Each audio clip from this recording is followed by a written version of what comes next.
Hello guys, welcome back शिखर.SES। So आज का सेशन स्टार्ट करते हैं। MCQ चॉइस क्वेश्चन है हिस्ट्री पार्ट 10। फर्स्ट क्वेश्चन देखते हैं। फर्स्ट क्वेश्चन है, निम्न में कौन से सुमेलित हैं। पहला है स्तूप जो होता है, एक किला होता है, ये मिट्टी का टीला बनाया जाता था, ठीक है। सेकंड है शिखर क्या होता था, तो शिखर जो है गर्भगृह के ऊपर लंबाई में निर्मित होता था। लंबाई में जो है जो शिखर होता था एक्चुअली क्या होता था, मंदिर का जो गर्भगृह होता था, मतलब जहाँ पर मूर्ति बैठाई जाती थी, जहाँ पर पूजा होता था, उसके ऊपर काफ़ी लंबा सा जो है शिखर बनाया जाता था, उसे ही शिखर कहा जाता है। तो गर्भगृह के ऊपर एक लंबाई में निर्माण होना वो शिखर कहलाता था। मंडप की बात करें तो जैसा कि मंदिर से मंडप नाम से ही पता चल रहा है कि मंदिर में लोगों को इकट्ठा होने की जगह जो थी उसे मंडप कहा जाता था, ये भी यहाँ पर सही है। नेक्स्ट है गर्भगृह, देवी देवताओं की मूर्ति स्थापित करने की जगह। तो ये भी हम लोगों ने बात की थी कि ये क्या होता था, गर्भगृह होता था जहाँ पर देवी देवताओं की मूर्तियाँ स्थापित करने की जगह होती थी। नेक्स्ट है प्रदक्षिणा पथ, स्तूपों के चारों ओर वृत्ताकार का जो पथ होता है, जो स्तूप बने होते थे, है ना, उसके जो चारों ओर का पथ होता था जो घूमते थे, जैसे कि मान लीजिए ये स्तूप बना है, उसके चारों ओर जो परिक्रमा लगाते थे उसे ही हम क्या कहते थे, प्रदक्षिणा पथ कहते थे। यहाँ पर ये चारों जो पांचों हैं वो सही हैं। इसका ऑप्शन सी होगा कि सभी करेक्ट हैं। नेक्स्ट देखते हैं कि एक बड़े गणितज्ञ थे, तो कौन बड़े गणितज्ञ थे, तो आर्यभट्ट जो थे वो बड़े गणितज्ञ थे। नेक्स्ट क्वेश्चन देखते हैं। थर्ड क्वेश्चन है, किस में देवी देवताओं की कहानियाँ मिलती हैं। तो देवी देवताओं की कहानियाँ किस में मिलती हैं, पुराणों में, वेदों में, जातक कथाओं में या अभिलेखों में। तो वेदों में तो देखिए वेदों की बात की गई है, मतलब कि यज्ञ कैसे करेंगे, हवन कैसे करेंगे, और भी कई चीज़ों की बात की गई है। जातक कथाओं में जो लोकल में प्रचलित कहानियाँ होती थी उनकी बात करते थे। अभिलेखों में जो अभिलेख मिले हैं यानी कि पत्थरों पे या गुफाओं में खुदे हुए, उनको अभिलेख कहते हैं। तो यहाँ पर हम देखेंगे कि पुराण में जो है वहाँ पर देवी देवताओं की कहानी मिलती है। तो थर्ड का ए ऑप्शन करेक्ट है, पुराणों में देवी देवताओं की कहानियाँ मिलती हैं। फोर्थ क्वेश्चन की बात करें, किनको संस्कृत रामायण का लेखक माना जाता है।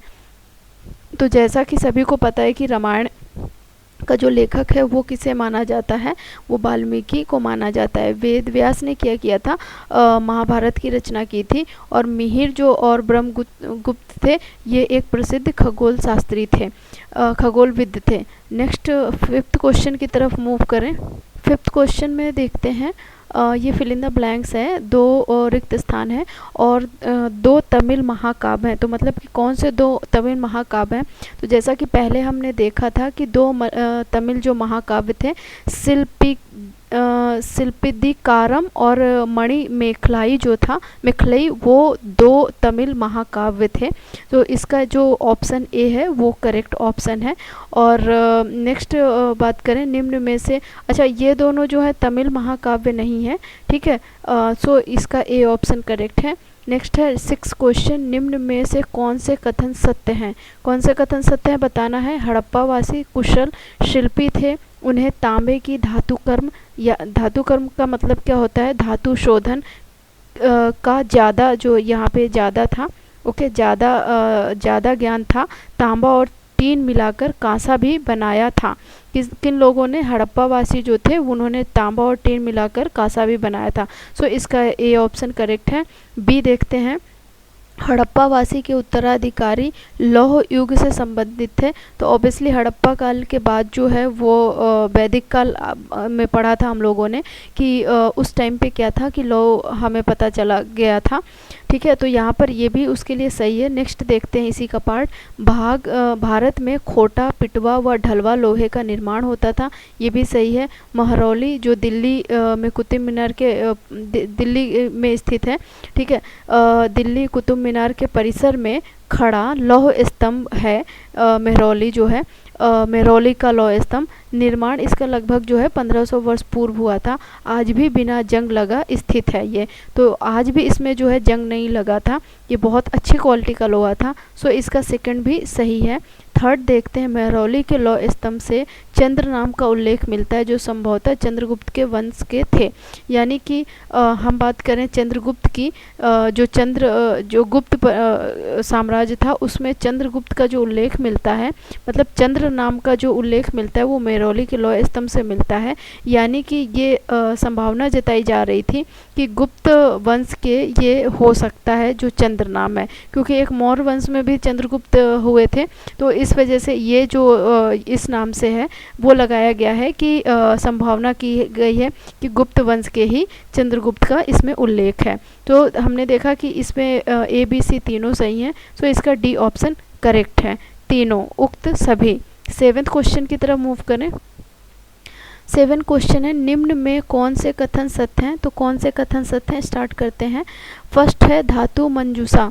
तो धातु मंजूषा का क्या मतलब है? स्तूपों के भीतर रखा एक छोटा सा डिब्बा जिसमें भगवान या उनके अनुयायियों के शरीर के अवशेष यानी हड्डी या राख या उनके द्वारा प्रयुक्त कोई चीज या कीमती पत्थर अथवा सिक्के रखे रहते थे, तो उसे क्या कहते थे? धातु मंजूषा। अच्छा, ये जो स्तूप होते थे ये जो बौद्ध धर्म से रिलेटेड लोग थे उनके होते थे, यानी भगवान बुद्ध जो थे उनकी अस्थि या फिर दांत या फिर कोई उनकी कीमती चीज़ कहीं स्तूप में अंदर रखी जाती थी, उसके बाहर जो है स्तूप का रूप दिया जाता था। तो यहाँ पर ये एक सही ऑप्शन है कि उसे ही धातु मंजूषा कहा जाता था। ये एक लकड़ी का छोटा सा डब्बा होता था, यहाँ पर देखिए लिखा भी है कि इसके भीतर एक छोटा सा डब्बा जो है वो रखा जाता था, उसी के अंदर ये चीज़ें रखी जाती थी। प्रारंभिक स्तूप धातु मंजूषा के ऊपर रखा मिट्टी का टीला होता था। सांची का स्तूप इसी का एक उदाहरण है कि पहले उसमें क्या था कि माटी का टीला बनाया गया था धातु मंजूषा रखकर, फिर उसके ऊपर मिट्टी का टीला रखा गया था, फिर उसी के ऊपर क्या है ईंटों का निर्माण किया गया था, फिर उसके बाद उसमें पक्की जो है वो मतलब पत्थरों का सजावट की गई थी, मतलब पत्थर उसमें चढ़ाए गए थे। तो इस तरीके से उस स्तूप का आज ऐसा रूप रंग हो गया है। थर्ड है प्रदक्षिणा पथ। प्रदक्षिणा पथ हम लोगों ने ऊपर अभी देखा था, स्तूपों के चारों ओर परिक्रमा करने का एक वृत्ताकार पथ, तो ये सही है।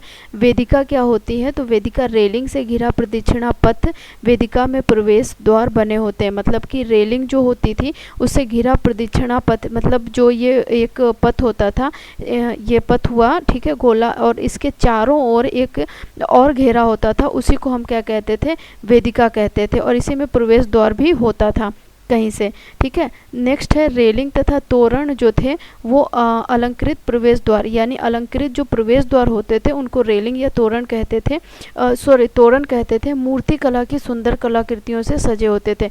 ये सारे एग्जाम्पल जो हैं आप सांची का स्तूप अगर देखेंगे तो वहाँ पर आपको आसानी से मिल सकता है। नेक्स्ट देखते हैं जो ऑप्शन है, अमरावती में भी एक भव्य स्तूप था। तो अमरावती में भी क्या था उस टाइम पे? भव्य स्तूप था। ये इस टाइम पर कहाँ पर है? ये इस टाइम पे आंध्र प्रदेश में स्थित है। सो इसके सारे ऑप्शन सही हैं, इसका सी ऑप्शन करेक्ट है, 7 का सी ऑप्शन करेक्ट है। 8 क्वेश्चन देखते हैं, गुप्त काल के संबंध में निम्न से कौन से कथन सत्य हैं? तो ये गुप्त काल के संबंध में है, देखते हैं। पहला है, गुप्त काल में कुछ आरंभिक हिंदू मंदिरों का भी निर्माण किया गया। ये मंदिर विष्णु, शिव और दुर्गा के थे, सही है। गुप्त काल में उत्तर प्रदेश के भीतर गांव का एक आरंभिक मंदिर लगभग 1500 वर्ष पूर्व पक्की ईंटों और पत्थरों से बनाया गया, ये भी सही है। एकाश्म मंदिर क्या होते हैं? एक विशाल पहाड़ी को काटकर बनाया गया मंदिर। महाबलीपुरम का एकाश्म मंदिर, एलोहल का दुर्गा मंदिर इसी के उदाहरण है, ये भी सही है।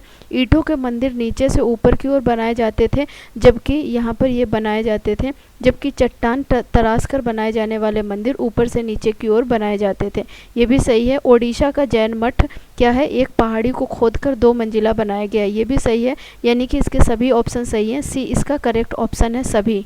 9th क्वेश्चन देखें, निम्नलिखित में कौन से कथन सत्य हैं? तो अजंता की गुफाओं में बने चित्रों के रंग 1500 साल पहले भी चमकदार थे। ये रंग पौधे तथा खनिजों से बनाए गए थे, सही है। सिपली पदिकारम जो है तमिल महाकाव्य सिपली पदिकारम की रचना लगभग 1800 वर्ष पूर्व हुई है, कवि इलंगो ने की थी। इसमें कोवलम व्यापारी, उसकी पत्नी कनंगी और प्रेमिका नर्तकी माधवी की कहानी है, सही है, पहले डिस्कस किया था।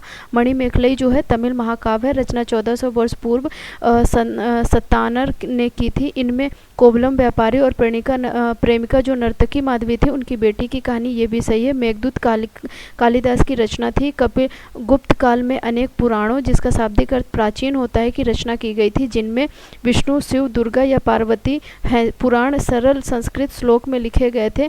स्त्री व शूद्र जिन्हें